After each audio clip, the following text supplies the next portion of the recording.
மீளவும் முடியாமல், முழுமையாக வாழவும் முடியாமல், கடந்த கால நினைவுகளுக்கும் நிகழ்கால வழிகளுக்கும் நடுவே ஒரு நடைப்பிணமாய் நகர்கிறதா உன் வாழ்க்கை? உள்ளுக்குள் மூச்சு முட்டுகிறது, சிரிக்கவும் தோன்றவில்லை, அழுது தீர்க்கவும் கண்ணீரில் வலுவில்லை.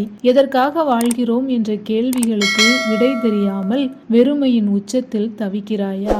என் அன்பு பிள்ளையே, உன்னுடைய இந்த மௌன போராட்டத்தை நான் அறிவேன். நீ சிக்கி தவிக்கும் இந்த இருண்ட பாதையில் வெளிச்சம் தெரியாமல் நீ தடுமாறும் ஒவ்வொரு கணத்தையும் இயேசு பார்த்து கொண்டிருக்கிறார். நெறிந்த நாணலை அவர் முறிக்க மாட்டார், மங்கி எரிகிற தீயை அவர் அணைக்க மாட்டார், நியாயத்தை உண்மையாய் வெளிப்படுத்துவார் என்று தேவன் ஏசாயா 42:3 கூறுகிறார். உலகம் உன்னை இந்த நிலைக்கு தள்ளி இருக்கலாம், ஆனால் இந்த தவிப்பிலேயே உன் வாழ்க்கை முடிந்துவிட தேவன் அனுமதிக்க மாட்டார். கடந்த கால படுகொலியில் இருந்து உன்னை தூக்கி எடுக்க தேவனுடைய கரம் நீட்டப்பட்டிருக்கிறது.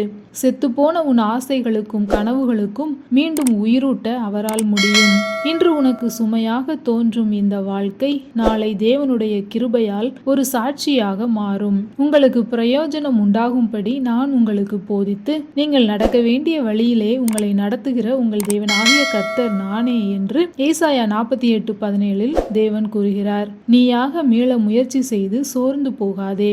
உன் பாரங்களை, உன் காயங்களை, உன் இயலாமையை அப்படியே இயேசுவின் பாதத்தில் இறக்கி வை. இனி நீ பாதியில் தத்தளிக்க மாட்டாய். உன் வாழ்க்கைக்கு ஒரு அர்த்தத்தையும் உன் இதயத்திற்கு உண்மையான அமைதியையும் தந்து உன்னை முழுமையாக வாழ வைப்பார். ஆமேன். கலங்காதே, விடியல் மிக அருகில் உள்ளது.